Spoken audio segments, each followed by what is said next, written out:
Think about a restaurant table.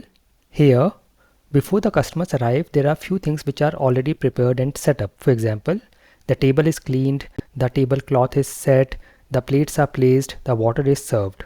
So that when the customers arrive, they don't have to do any kind of basic setup. They just sit and then place their order and eat. They don't prepare the table.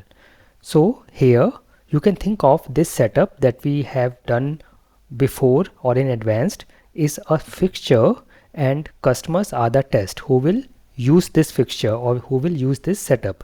So fixtures are the setups which are prepared in advance and they can be used in the tests whenever needed.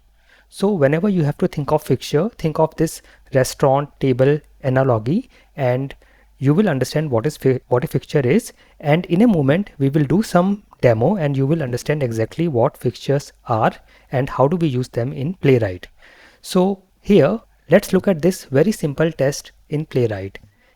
Here the page that we use is a fixture, and this fixture, that is page, does several things.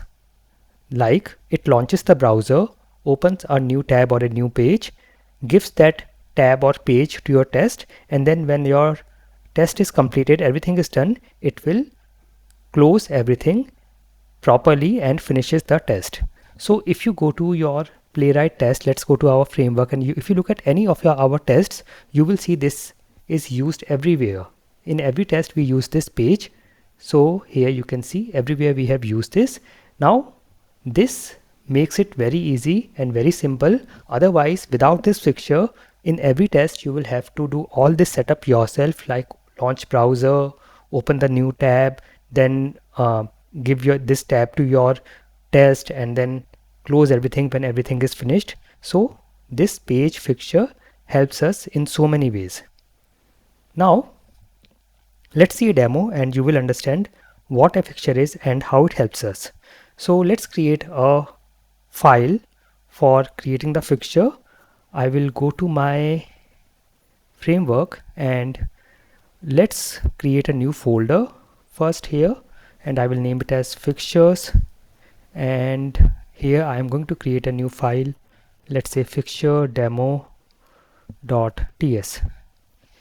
okay, and here we will add a simple code, and the code is to create two tests. We are going to create two tests in this. So let me first import the test from Playwright.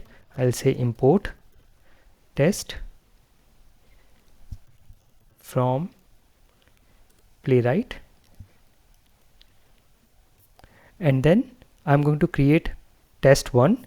So I will say here test, and I can name it anything. I will say test 1, and then I will say async, and within curly brackets I will pass this page fixture, and I will create the test structure. So this is test 1, and I'm going to just copy and paste it again and name it test 2. So we have test 1 and test 2. Now in test 1 I will just log something on the console so that I know that I'm in test 1. I will say console.log, and I'll just say I am in test 1, and similarly in test 2 I will say I am in test 2. Then in test 1 we will go to some page, let's say playwright.dev. I will say await page.goto, and I'm going to this let's say this Playwright page. So this is the one. I will give the URL here, and then in test 2 we will go to some other page, let's say example.com or any other page. Let's say I will go to this source demo.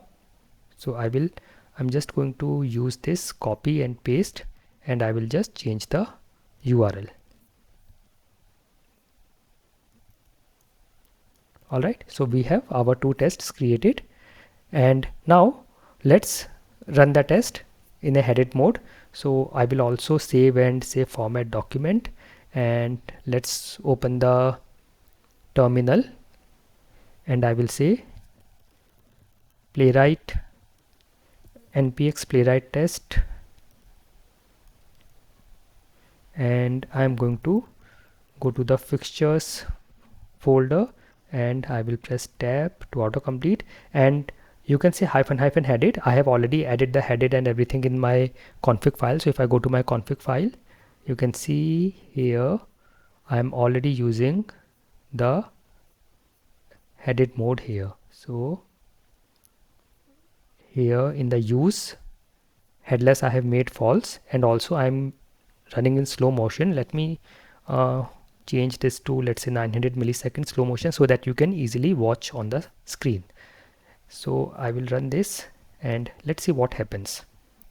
So it says no test found. Let me just check this.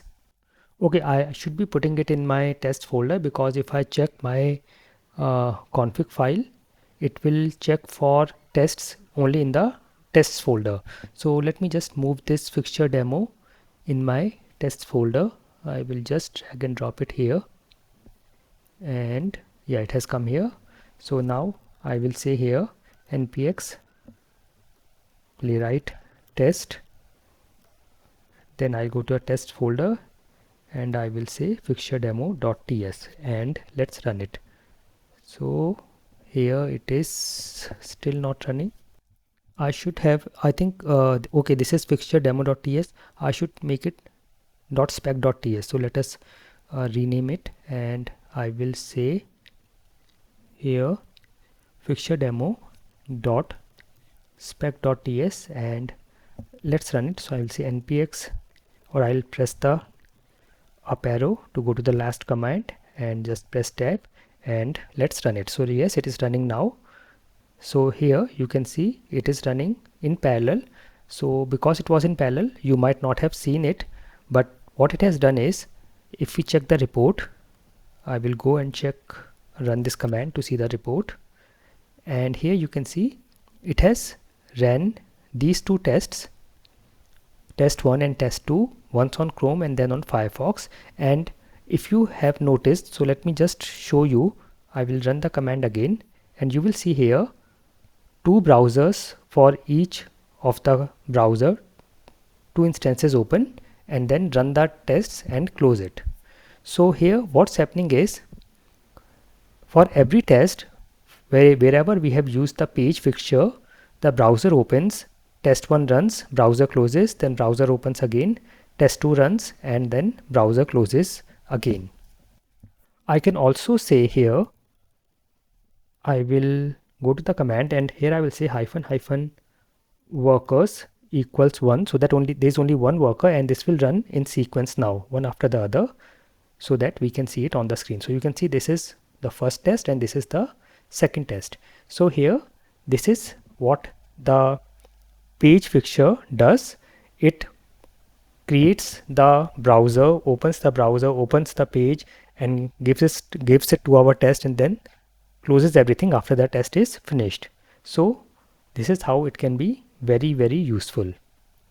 Now in Playwright, there are some built-in fixtures. We have already seen the page fixture, there is a browser fixture, there is a context fixture, and then there is a request fixture for API testing. Again, if you imagine for API testing, you do not have to do all the setup, all the basic setup. It is already done in the request fixture. You just have to use it like we have used the page fixture in our UI testing, and then you can do the rest of the things. So here there is a very beautiful documentation from Playwright. If you just search for Playwright Fixtures, you will find it here. Yes, it's here. So here you can see, here it has explained very beautifully. I will suggest that you read this after understanding what fixtures are. So there is a page fixture, isolated page for test, then there is a request fixture for APIs, and then browser and context. And also you can see how you can override fixtures. So you can also override some fixtures and add some of your custom things that you want to do, or you can create custom fixtures as well. Okay, so this will be very, very useful.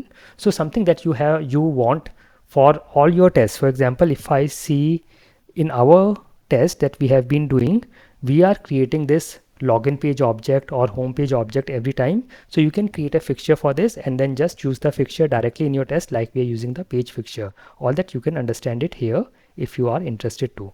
But here we know now what a fixture is and why is it used and what are the advantages of using these fixtures. So if you want, you can take a quiz. You will find a link and tell me your score in the comments. I hope this was useful.